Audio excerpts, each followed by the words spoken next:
Salam damai, apa kabar sahabat Oase Rohani Katolik?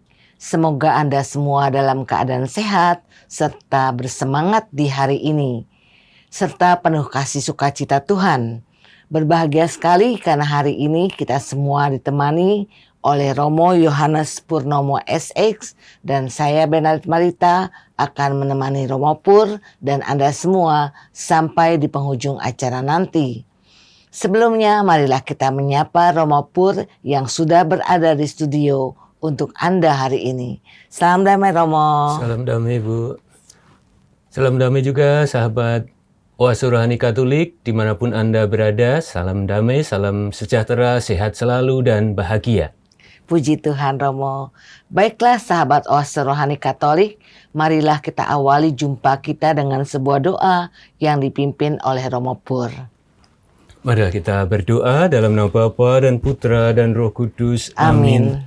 Allah yang penuh kasih, kami bersyukur kepadamu karena hari ini Engkau memberikan kami rahmat untuk mendengarkan sabdamu. Maka kami mohon bukalah hati dan pikiran kami.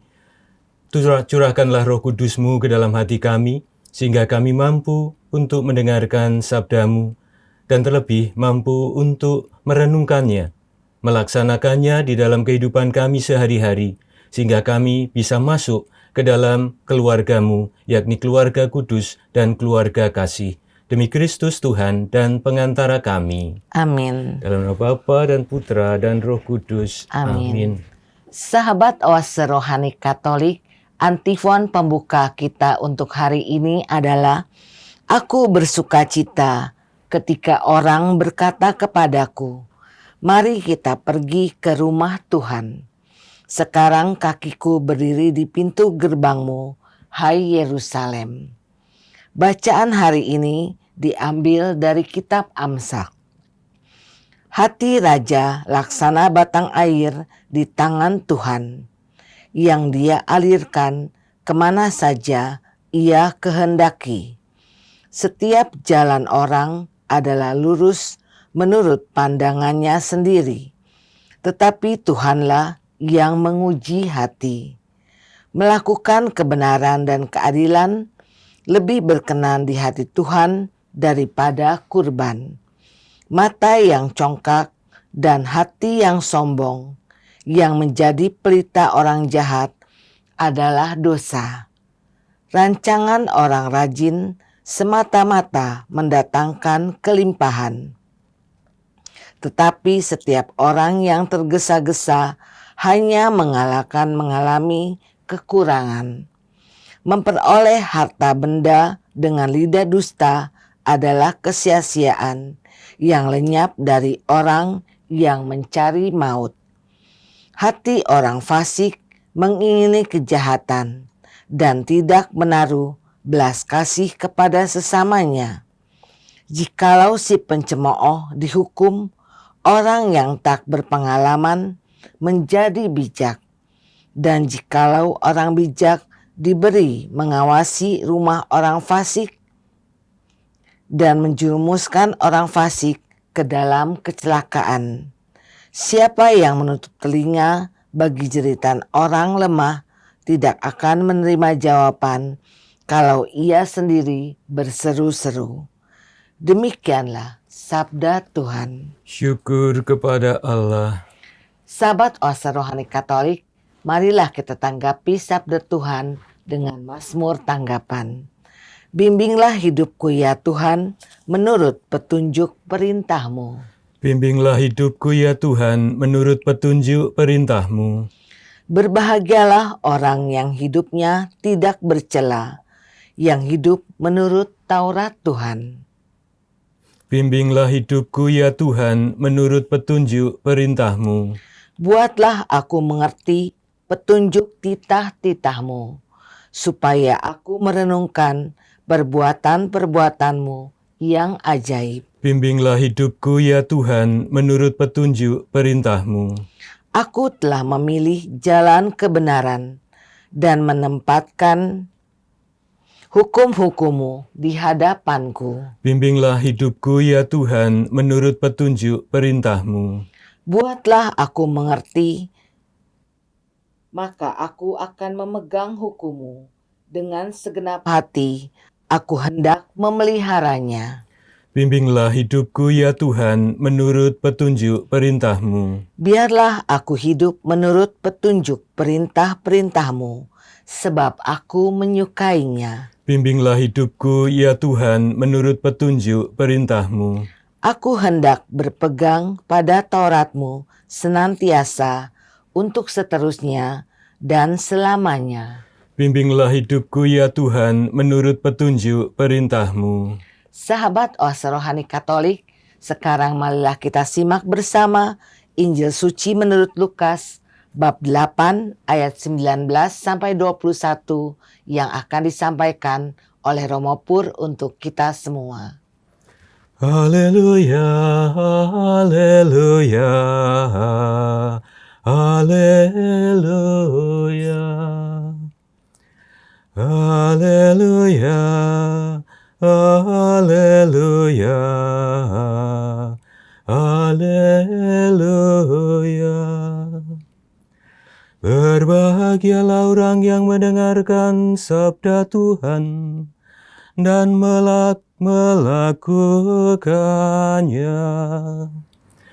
Haleluya, haleluya, haleluya.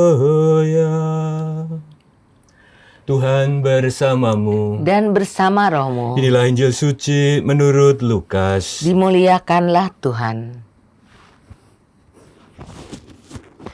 Pada suatu hari datanglah ibu dan saudara-saudara Yesus hendak bertemu dengan dia. Tetapi mereka tidak dapat mencapai dia karena orang banyak. Maka diberitahukan kepada Yesus, ibu dan saudara-saudaramu ada di luar dan ingin bertemu dengan dikau. Tetapi Yesus menjawab, ibuku dan saudara-saudaraku ialah mereka yang mendengarkan sabda Allah dan melaksanakannya.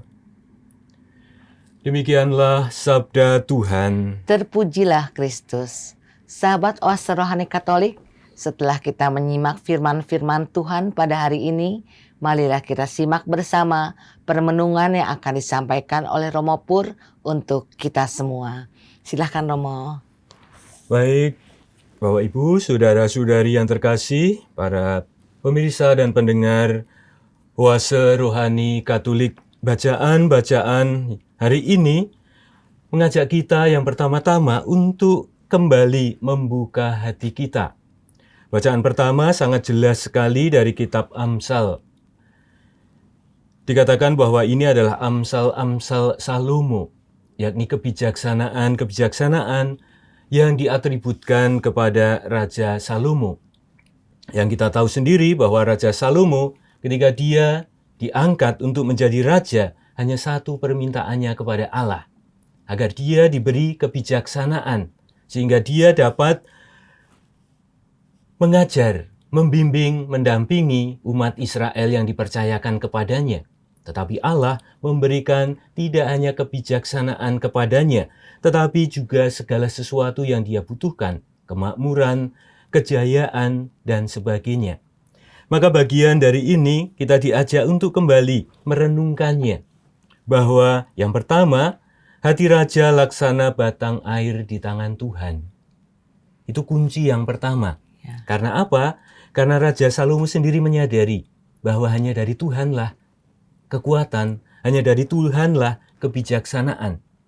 Maka di dalam kitab Amsal sendiri, di bab 7, kalau nggak keliru, itu dikatakan bahwa takut akan Allah adalah sumber dari pengetahuan, atau dikatakan sebagai sumber kebijaksanaan, karena pengetahuan adalah sumber dari kebijaksanaan itu sendiri. Maka Allah adalah sumber dari kebijaksanaan, dan Salomo tahu bahwa dia mempercayakan dirinya agar Allah memberikan kebijaksanaan itu kepadanya.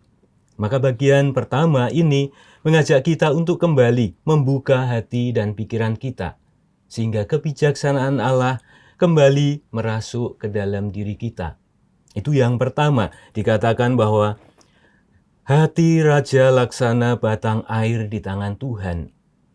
Kalau diistilahkan sebagai batang air, berarti Allah tidak akan mengubah air itu. Jadi dia hanya mengarahkannya. Ya, seperti ketika orang yang ingin mengairi sawah.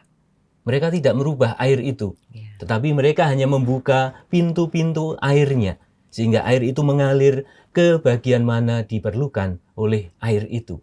Disitulah dikatakan oleh Salomo bahwa Allah pun tidak mengubah dirinya, tetapi Allah membantu dia, mengarahkan hatinya, sehingga dia dapat menjadi raja yang baik, raja yang bijaksana.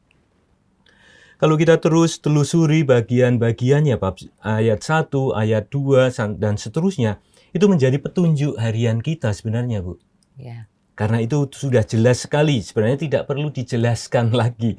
Kalau kita mau membacanya, merenungkannya satu persatu, itu sudah jelas sekali, tidak perlu ditafsirkan.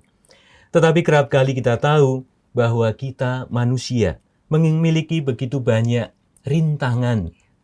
Tidak hanya dari luar, tetapi terlebih dari dalam diri kita sendiri. Maka ketika kita menjawabnya, mencobanya untuk mengerti, rintangan-rintangan itu sudah dituliskan juga di sini. Misalnya, mata yang congkak. Seringkali kita katakan hati yang congkak. Ya, tetapi di sini yang pertama adalah mata yang congkak. Mata yang congkak berarti mata yang selalu memandang dari atas. Sehingga seolah-olah dialah yang Allah, dialah yang mengerti segalanya. Karena kita mengatakan kalau dari atas pasti kita tahu bahwa kita bisa melihat segalanya. Maka kalau dikatakan mata yang congkak menjadi penghalang pertama, itu terjadi karena kita menganggap orang lain lebih rendah. Apalagi kalau menganggap Allah lebih rendah, kita lebih tahu dari Allah. Dan kerap kali itu yang terjadi. Kita memohon kepada Allah karena kita merasa bahwa inilah yang paling saya butuhkan. Padahal Allah sendiri tahu yang mana yang kita butuhkan, yang mana yang kita inginkan. Dan kerap kali permohonan kita adalah hanya sesuatu yang kita inginkan, bukan yang kita butuhkan. Maka Allah pun mengarahkan hati kita, menunjukkan bukan itu yang kamu butuhkan, tetapi inilah sebenarnya yang kamu butuhkan. Maka kita diajak yang pertama untuk menundukkan mata kita, memandang kita bukan memandang dari atas, tetapi justru memandang dari bawah. Mendongakkan mata kita kepada Allah. Karena dari sanalah pengetahuan, dari sanalah kebijaksanaan yang harus kita jalankan dalam kehidupan kita. Yang kedua dikatakan adalah hati yang sombong. Itu jelas sekali. Katanya dari mata turun ke hati. Yeah. Kalau matanya sudah congkak, hatinya pasti juga akan menjadi sombong. Memandang Allah juga sebagai Allah yang kurang tahu, Allah yang kurang bijaksana, Allah yang tidak tahu apa yang harus diperbuat oleh umatnya. Dan itu yang kerap kali terjadi. Maka dua hal ini yang pertama yang harus kita renungkan kembali. Apakah kita juga memiliki mata yang congkak, hati yang sombong? Kalau kita masih seperti itu, maka Tuhan pun tidak akan mudah untuk mengarahkan kita. Maka kita diajak kembali untuk meminta seperti Salomo, Tuhan, hanya satu permintaanku, berilah aku kebijaksanaan. Di situ, Ibu. Itu bagian yang pertama. Kemudian yang kedua dan ketiga. Rancangan orang rajin semata-mata mendatangkan kelimpahan. Ya. Kerap kali rencana kita, rancangan kita itu tidak melibatkan Allah di dalamnya. Dan itu terjadi juga di para raja-raja Israel. Ya, mereka selalu mengandalkan kekuatannya. Bahkan mereka ketika disuruh berperang oleh Allah pun mereka menjadi gentar karena musuhnya begitu banyaknya. Sedangkan mereka, kekuatan mereka sangat kecil. Karena mereka mengandalkan rencana mereka sendiri. Bukan rencana Allah. Allah yang memberikan rencana kepada mereka. Tetapi mereka tidak mau menjalankannya karena itu tadi. Mata yang congkak dan hati yang sombong. Ya. Kemudian yang ketiga, kita diajak untuk melihat kembali bahwa fokus kita bukanlah untuk memperoleh harta benda. Ya, kerap kali yang kita pikirkan adalah bagaimana menjadi kaya. Meskipun kita tahu selalu dikatakan bahwa kekayaan merintangi orang masuk ke dalam kerajaan surga. Tetapi orang ya tetap saja pasti inginnya kaya. Iya. Ya. Zaman dulu pun kekayaan menjadi simbol akan berkat Tuhan. Maka mengapa orang masih tetap terus mengharapkan agar hidupnya menjadi kaya raya. Tetapi disitulah sebenarnya juga terjadi bahwa ketika kita mengikuti kehendak kita sendiri, keinginan untuk menjadi kaya, keinginan untuk menjadi terkenal, keinginan untuk menjadi bebas, yang terjadi adalah juga sama seperti Salomo. Meskipun kebijaksanaan Tuhan sudah dilimpahkan kepadanya, tetapi akhirnya dia pun mengalami kehancuran. Karena dia mengikuti rencananya sendiri, mengikuti keinginannya sendiri, bukan lagi kembali menyerahkan dirinya kepada Allah. Jadi itu Bu, yang perlu diperhatikan bagi kita semua, agar kita terus berani membuka hati kita, membiarkan kebijaksanaan Allah yang menguasai kita, memimpin kita di dalam kehidupan kita ini. Terima kasih Romo. Romo, apakah artinya ayat 10 pada bacaan ini? Hati orang fasik mengingini kejahatan dan tidak menaruh belas kasih kepada sesamanya. Di sini kalau kita ingin menjadikannya lebih sederhana ya Ibu dalam kehidupan sehari-hari. Kefasikan terjadi karena kita lebih menginginkan segala sesuatu untuk diri kita sendiri. Jadi untuk kekayaan untuk diri kita sendiri, kejayaan untuk diri kita sendiri, kebahagiaan untuk diri kita sendiri. Sehingga menganggap orang lain hanya sebagai alat untuk memenuhi segala keinginan kita. Maka itulah yang dikatakan di sini, bahwa hati orang fasik mengingini kejahatan dan tidak menaruh belas kasihan kepada sesama. Karena yang dipentingkan adalah dirinya sendiri. Dan orang lain tidak penting baginya. Yang penting adalah saya. Orang lain terserah mau hidup atau tidak, itu urusan mereka. Tetapi kalau bisa, kita menggunakan orang lain untuk memenuhi kepentingan kita sendiri. Terima kasih Romo. Romo, bagaimanakah cara kita membuat hati kita dapat menunduk ke bawah atau bukan menunduk, melihat Tuhan ke atas dengan penuh percaya bahwa Tuhan itu penentukan segala-galanya dan maha baik, Romo? Yang pertama tentunya dari pengalaman pribadi. Ya, pengalaman pribadi dari Salomo, dia mengungkapkan bahwa tidak mudah untuk mendampingi umat Israel yang adalah pemberontak, yang adalah mereka yang tegar tengkuk. Maka Salomo pun tahu bahwa itu tidak mudah. Tetapi dengan dia sendiri menyerahkan dirinya kepada Allah, maka dia memperoleh rahmat itu. Sehingga di dalam masa mudanya pun dia sudah dipercaya oleh orang-orang. Kebijaksanaannya pun terkenal tidak hanya di Israel, tetapi juga di daerah-daerah yang lain. Bahkan Putri Sheba yang dari jauh datang hanya untuk mendengarkan kebijaksanaan Salomo. Maka itu juga yang harus kita jalankan. Bagaimana kita bisa mempercayakan diri kita kepada Allah, bahwa Allah lah yang tahu segalanya. Allah lah yang bisa membantu kita, mendampingi kita di dalam perjalanan hidup itu. Itu Ibu. Ya, terima kasih Romo. Romo, kalau ayat 11 pada bacaan ini, apakah artinya Romo? Jikalau si pencemooh dihukum, orang yang tak berpengalaman menjadi bijak. Dan jikalau orang bijak diberi pengajaran, ia memperoleh pengetahuan. Baik, yang pertama tentunya kembali lagi kita belajar dari pengalaman. Ya, katanya tidak mungkin seekor unta jatuh ke dalam lubang yang sama. Tetapi manusia kerap kali jatuh ke dalam lubang yang sama. Betul, karena apa? Karena tidak belajar dari pengalaman. Maka menjadi orang bodoh karena tidak mau belajar dari pengalaman hidup mereka.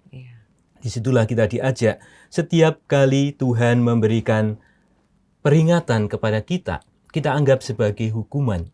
Padahal itu hanyalah peringatan. Dan ketika diberi peringatan, harapannya adalah kita belajar. Kita kembali mengarahkan hati kita bahwa yang kita lakukan selama ini ternyata tidak benar. Sehingga kita bisa kembali meluruskan tugas-tugas kita, meluruskan hidup kita sesuai dengan apa yang menjadi rencana Tuhan. Maka orang bijak itu yang biasanya mampu untuk belajar dari pengalaman hidup mereka. Bahkan kejatuhannya pun, kedosaannya pun akan menjadi sarana bagi mereka untuk bertumbuh dan berkembang. Ya, makasih Romo. Adakah pesan-pesan Romo kepada sahabat Oase Rohani Katolik mengenai bacaan hari ini, Romo?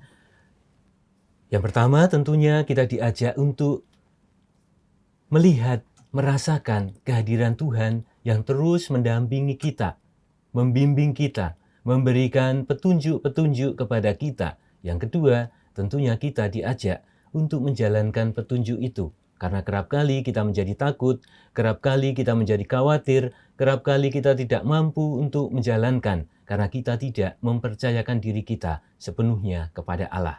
Maka hanya itu kuncinya, percayakan diri Anda kepada Allah dan Allah akan membimbing Anda menuju tempat yang sudah Dia berikan, yang sudah Dia sediakan bagi kita, yakni tempat yang penuh kasih, penuh sukacita. Itu. Ya, terima kasih Romo. Baiklah sahabat Oase Rohani Katolik, kita cukupkan dahulu pembicaraan kita di bagian pertama ini dan kami akan kembali setelah jeda berikut ini.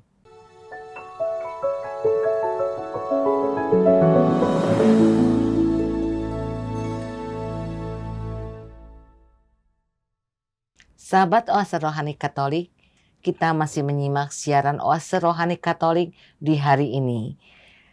Hari ini Anda semua masih ditemani oleh Romo Yohanes Purnomo SX atau yang kita kenal akrab dengan sapaan Romo Pur, dan saya Benarit Marita akan menemani Romo Pur dan Anda semua sampai di penghujung acara nanti.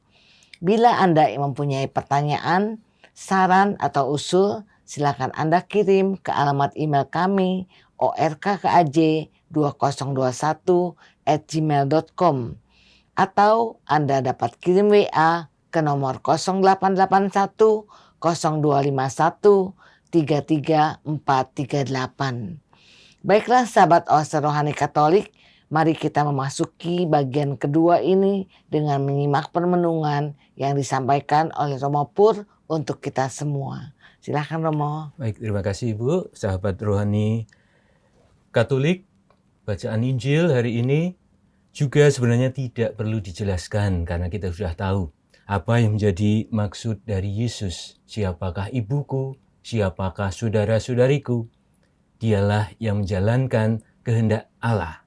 Dialah saudaraku, dialah ibuku, dialah saudari dan saudaraku. Maka kita tentulah diajak untuk itu. Tetapi kerap kali sama seperti dalam bacaan-bacaan Injil yang lain, kita selalu bertanya, lalu siapakah saudaraku? Kalau Yesus mengajak kita untuk bergabung menjadi keluarganya, menjadi saudaranya, menjadi ibunya, menjadi saudarinya, tentulah ada sesuatu yang harus menjadi syaratnya. Syaratnya tadi dikatakan hanya satu, yakni menjalankan apa yang menjadi kehendak Allah. Itulah syarat yang harus kita jalankan sehingga kita bisa bergabung menjadi keluarga Allah. Tetapi kita tahu bahwa itu bukanlah sesuatu yang sederhana. Dalam bacaan Injil yang lain, seorang pemuda yang kaya raya datang kepada Yesus dan bertanya, "Guru, apa yang harus aku lakukan untuk memperoleh hidup yang kekal?" Berarti dia ingin bergabung dengan Allah di dalam keluarga Allah. Dan Yesus mengatakan, laksanakanlah seluruh perintah Allah. Lalu dia tanya lagi, perintah yang mana? Dan Yesus mengatakan perintah-perintah itu. Dan dia mengatakan semuanya sudah kulakukan. Tetapi masih ada yang kurang. Sepertinya masih tidak lega rasanya. Lalu apa yang harus kulakukan? Dan Yesus menjawab, hanya satu yang kurang. Pergilah, jualah hartamu, berikanlah kepada orang miskin, dan ikutlah aku. Jadi itu menjadi syaratnya. Yang pertama menjalankan kehendak Allah. Tetapi menjalankan kehendak Allah pun belum cukup. Karena apa? Karena kerap kali kita hanya menghindari kedosaan, ya kan? Maka Yesus pun mengatakan yang pertama memang itu, hindarilah segala perbuatan dosa. Tetapi itu belum cukup. Yang kedua, harus menjalankan kehendak Allah. Kehendak Allah itu apa? Karena Yesus sendiri mengatakan hanya ada 2 hukum yang merangkum dari seluruh hukum, yakni hukum kasih. Kasihilah Tuhan Allahmu dengan segenap hatimu, dengan segenap jiwa ragamu, dengan segenap akal budimu. Dan hukum yang kedua yang sama dengan itu adalah kasihilah sesamamu manusia seperti dirimu sendiri. Maka ketiga, orang muda tadi yang begitu kaya, dia telah menjalankan seluruh perintah Allah dengan menghindari kedosaannya. Tetapi masih kurang karena dia tidak memperhatikan sesamanya, memberikan kasih kepada sesamanya. Maka itu yang dikatakan oleh Yesus, jualah seluruh hartamu. Janganlah kamu melekat kepada harta duniawi, tetapi carilah kerajaan Allah. Maka kamu akan dipersatukan di dalam kehidupan yang kekal itu bersama para kudusnya, bersama Allah.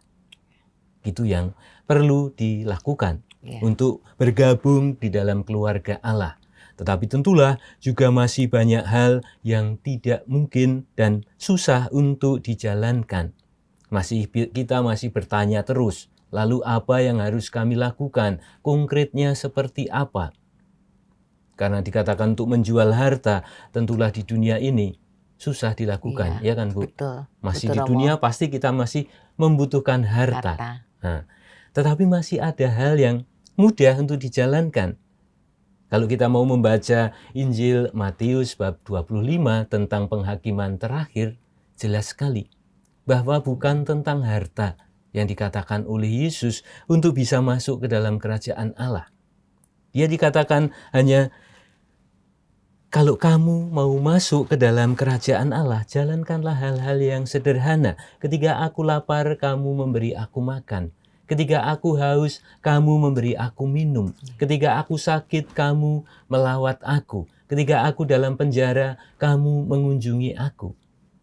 Itu hal-hal yang sederhana yang kerap kali tidak membutuhkan seluruh kekayaan kita, ya. Tetapi apakah kita mampu menjalankan yang sederhana itu? Kerap kali tidak. Karena kita selalu menganggap itu hanyalah hal yang sepele. Padahal hal-hal yang sepele yang dilakukan dengan kasih, itu sudah berkenan kepada Allah. Maka itu yang perlu. Kita menyadari bahwa kasih tidak harus dilakukan dengan sesuatu yang besar. Sesuatu yang kecil, mendengarkan sabda Tuhan dan menjalankannya di dalam kehidupan kita, itu sudah menjadi sesuatu yang menggembirakan bagi Allah. Itu Bu, pesannya. Jadi tidak perlu takut bagaimana untuk menjadi masuk ke dalam anggota keluarga Allah. Karena hal yang sederhana pun bisa menjadi bagian bagi kita untuk masuk ke dalamnya. Ya, terima kasih Romo. Romo, apa yang dapat seminimalnya kita lakukan agar dapat berlaku benar dan adil terhadap sesama? Saya pernah mengatakan dan sering saya katakan di dalam pengakuan kepada orang-orang dengan mengatakan bahwa akar dari segala dosa itu adalah kurangnya rasa bersyukur. Ya. Ketika kita tidak mampu mensyukuri rahmat-rahmat Tuhan, maka hati kita pun tidak akan memiliki kecenderungan untuk membalas kasih itu. Tetapi ketika kita menyadari begitu besarnya kasih Allah di dalam hati kita, di dalam hidup kita, di dalam keluarga kita, maka akan dengan mudah hati kita pun terarah kepada kasih itu. Dan kita tahu kembali lagi ke dalam hukum kasih tadi. Untuk mengasihi Allah, kita harus mengasihi sesama. Karena di sanalah Allah juga berkarya, Allah juga bersemayam. Seperti dalam Injil Matius yang 25 tadi, penghakiman terakhir. Apapun yang kamu lakukan untuk saudara-saudariku yang paling kecil ini, engkau melakukannya untuk aku. Jadi kita harus memandang sesama kita bukan sebagai sesama, tetapi sebagai Allah yang menjelma di sana. Sehingga kita kalau ingin mengasihi Allah, ya harus mengasihi mereka. Kita bisa melihat wajah Allah pada sesama kita ya Romo ya. Itu yang dikatakan oleh Bunda Teresa. Ya. Dia melihat Allah di dalam penderitaan umatnya. Ya. Jadi kita menolong sesama sama saja kita menolong Allah atau kita taat kepada Allah. Ya. Terima kasih Romo. Romo, sifat Tuhan seperti apa yang harus kita tampakkan setelah Yesus mengangkat kita sebagai anggota keluarga gerejanya? Tentulah sifat dan sikap kasih, ya, karena Allah adalah kasih. Ya. Maka ketika Dia pun mengumpulkan kita, tujuannya adalah untuk mengasihi, agar kita pun bergabung di dalam keluarga kasih itu. Dan ketika ada kasih, tentulah ada sukacita yang berlimpah. Ya. Dan itu yang diharapkan oleh Allah. Saya ingat ketika saya diutus untuk belajar di Manila untuk teologi, komunitas kami itu ada 11 orang, Bu. Tetapi dari 8 negara. Ya, kita bayangkan saja bagaimana latar belakang yang begitu berbeda-beda disatukan di dalam satu rumah. Tetapi karena memiliki tujuan yang sama, maka kami bisa mengurangi perbedaan-perbedaan dan menyatukan visi untuk belajar bersama, untuk bertumbuh bersama, untuk hidup bersama. Maka serikat kami pun motonya adalah menjadikan dunia satu keluarga. Jadi hampir sama dengan Injil hari ini. Yesus pun mengajak kita untuk menjadi satu keluarga. Tetapi dengan tujuan yang sama, yakni kasih. Tanpa kasih, yang ada hanyalah perpecahan. Ya, tetapi dengan kasih, semuanya akan memperoleh kebahagiaan. Wah, indah sekali ya Romo. Romo, adakah pesan-pesan kepada sahabat Oase Rohani Katolik dari bacaan Injil hari ini, Romo? Pesan bagi saudara-saudariku yang terkasih, tentulah adalah bagaimana kita berani menjawab panggilan Tuhan, undangan Tuhan untuk bergabung di dalam keluarga kasih-Nya. Karena kerap kali kita tidak berani untuk itu, karena kita takut, entah karena kita harus meninggalkan harta kita, meninggalkan orang-orang yang kita cintai, ataupun karena ketakutan-ketakutan yang lain. Tetapi kita kembali lagi harus mempercayakan diri kita kepada Allah, Sang Sumber pengetahuan, Sang Sumber kebijaksanaan. Terima kasih. Makasih Romo. Baiklah sahabat Oase Rohani Katolik yang terkasih, dengan demikian usailah jumpa kita hari ini dalam siaran Oase Rohani Katolik. Maka Romo Yohanes Purnomo SX dan saya Benarit Marita undur pamit dari ruang dengar Anda. Kami mengucapkan salam damai, tetap semangat dan tersenyum. Kita tutup jumpa kita dengan doa penutup dan berkat Tuhan melalui Romo Pur. Marilah berdoa dalam nama Bapa dan Putra dan Roh Kudus. Amin. Allah yang penuh kasih, puji dan syukur kepadamu karena kami boleh merenungkan sabdamu pada hari ini dan terlebih boleh mendengar bahwa Engkau menghendaki agar kami bergabung di dalam keluarga kudus-Mu yang penuh dengan kasih dan sukacita.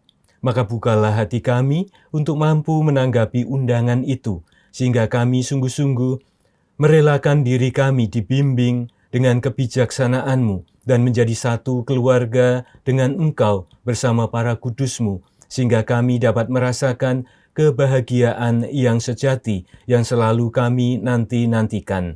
Demi Kristus, Tuhan dan pengantara kami. Amin. Tuhan bersamamu Dan bersama Rohmu. dan semoga kita semua diberkati oleh Allah yang Maha Kuasa, Bapa dan Putra dan Roh Kudus. Amin. Terima kasih Romo. Sama-sama. Baiklah sahabat Oase Rohani Katolik, sampai jumpa lagi di siaran Oase Rohani Katolik berikutnya. Tuhan memberkati.